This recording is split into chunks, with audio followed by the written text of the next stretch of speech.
I hope you're ready, cause it's only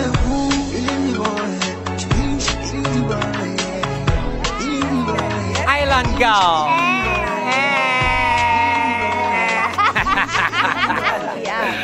Ooh, Guli Utini.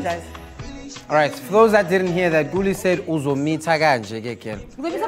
It's not me, it's her. Anyway, when I dance back like to this, I'm gonna fall pregnant. Yeah, that's what they're saying. Wow. They're saying the motion is in the ocean. Let's do it then. And you can. Wow!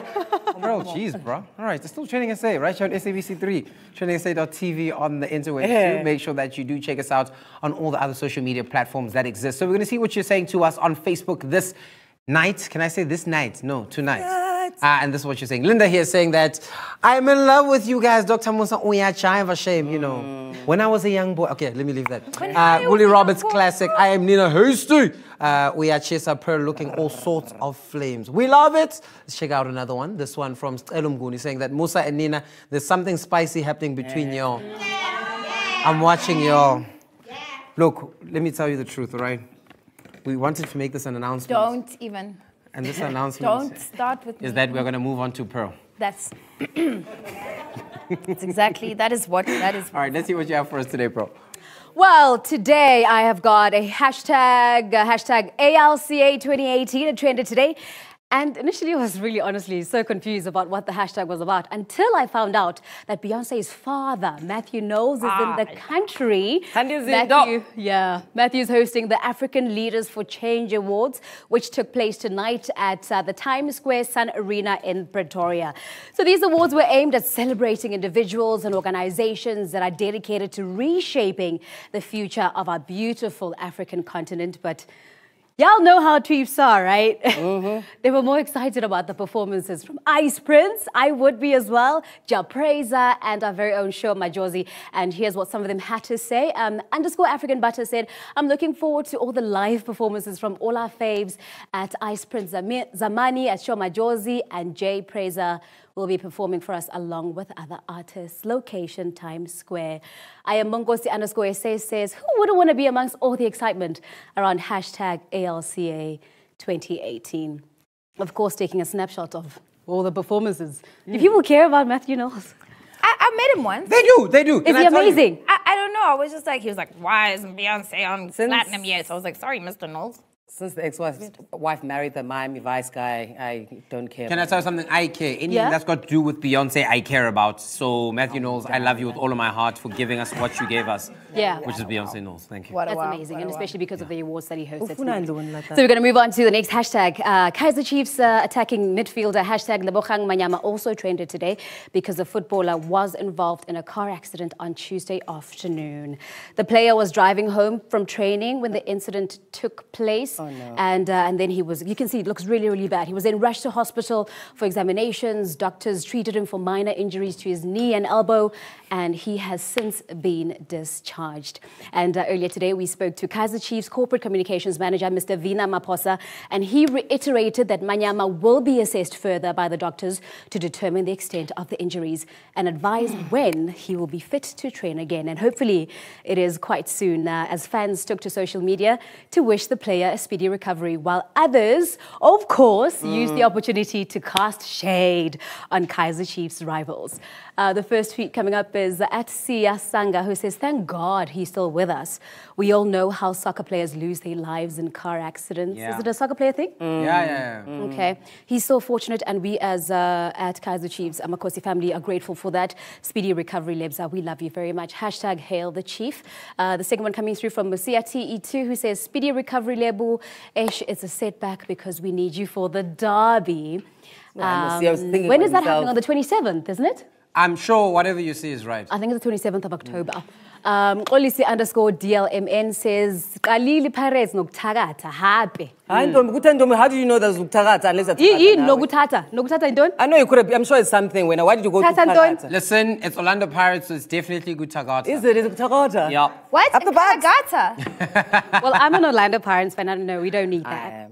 But that ends my updates for tonight. Thank you so much, Pearl. As she walks on over to take a seat. We're going to move on to another story. One of the big ones, of course, that came out today, and it's actually a case that's been broadcast throughout the week. Hashtag Omotoso trial. Now, today marked the third day of the cross-examination of the state witness, Cheryl Zondi, and that was the hashtag. Cheryl Zondi took to the stand again today, speaking on allegations that the pastor, Timothy Omotoso, had sexually abused her since the age of 14. Now, since taking the stand on Monday, there have been growing public support from, the public, obviously, for Uzondi, with many people praising her for her courage as well as a resolution that comes with being grilled on the stand by the defense. So it's quite tricky because the defense, with the advocate Peter Doberman, who represents the defendant Timothy Omotoso, their line of questioning has been called into question by most of social media, with them suggesting, that he's crossing the line, that he's being quite inappropriate, quite harsh, quite forward, quite graphic, all those bad things. Because if you've been watching the trial, all you see is him doing all sorts of and asking all sorts of questions. So if you're wondering what this actually looked like, here is an example where Doberman asked Zondi about the size of Pastor Omotoso's genitals. And then, of course, social media had a lot to say about these things. But the clip you're about to see has got testimony that contains content of a sexual nature. So if you have children under the age of 18, and take a look. Doberman picked painfully over every detail of her assault. How many centimeters? You know? How can he measure? My Lord, she could have felt it. How would he know that? How many centimeters? How would he know that? How would she know that? She could have felt it. And then measure it in the end at the same time. I would not allow that question. Wow, wow, wow. Yeah.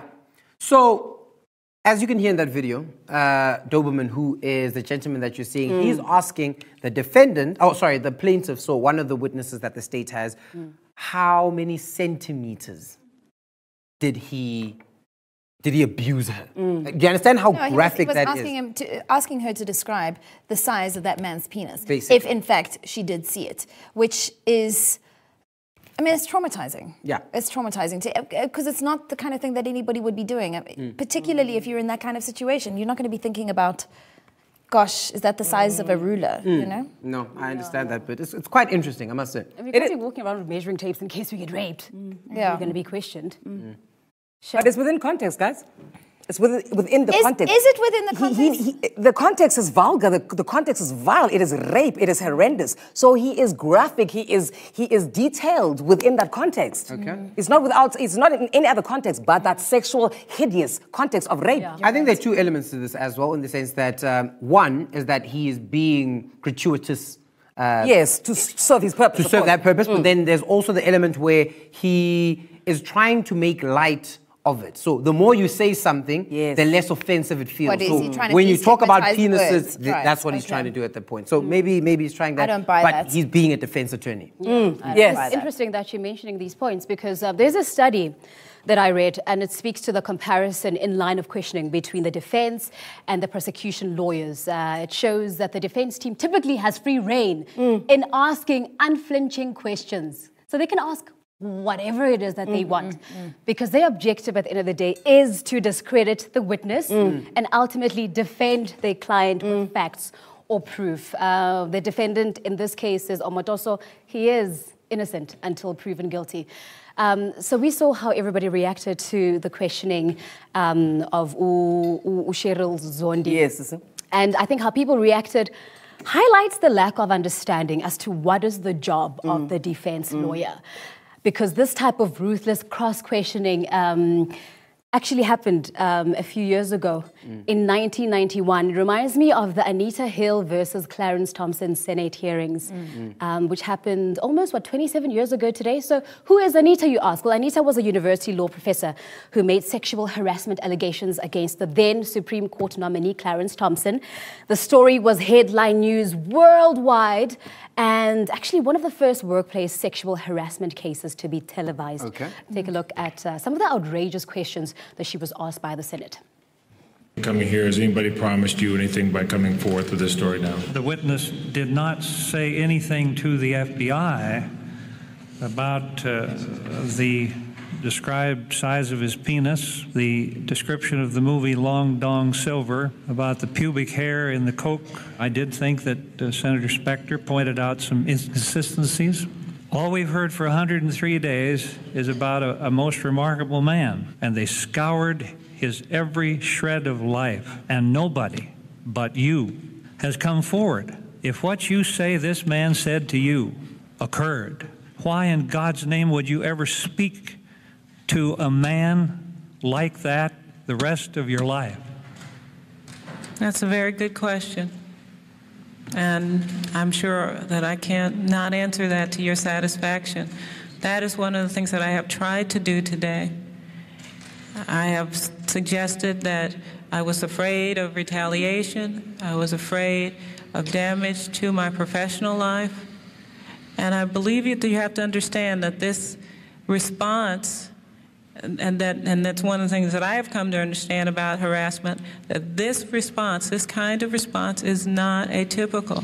And I can't explain. It takes an expert in psychology to explain how that can happen. Sure. I mean, this is so triggering on every level.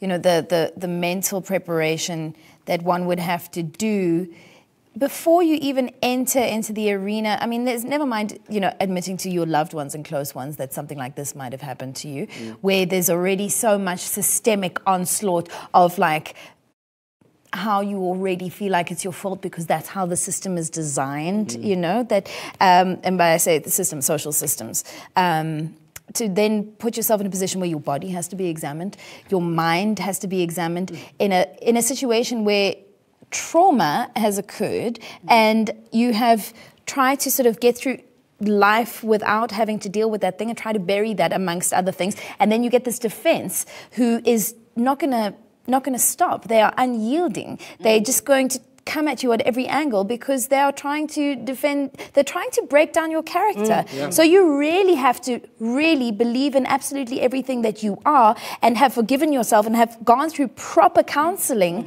for the thing that might or might not have happened to you in the space before you can even stand up for yourself. And, you know, I mean, the intimidation on that level is horrendous, which is probably why there are so few people that actually do go and report these cases. You're absolutely right, Ndaseka, which is why it's important that we highlight the pivotal role Cheryl Zondi played in being at these proceedings, because many of these young girls who may have had faced similar circumstances were watching her. She was the epitome of a poised, articulate and bold star witness. I created a tribute video of some of the moments of this powerful young girl. So even at that stage, when you were 19, you just complied with his every wish and command. I blamed myself every day for having managed to put myself in that same position.